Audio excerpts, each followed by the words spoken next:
Brand Evolution Workshop gives students a chance to learn about the purpose of packaging and the development of supermarket brands from Victorian times to the present day. How many objects do you think we have in our permanent exhibition at the museum?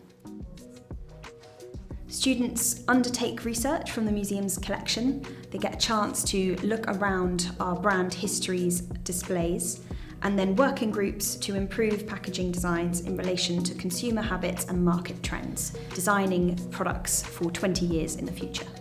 Put little vegan and halal, and it's recyclable. We thought about a version where instead they have the tea in leaf form like ground coffee, and it's in a tin instead of plastic packaging.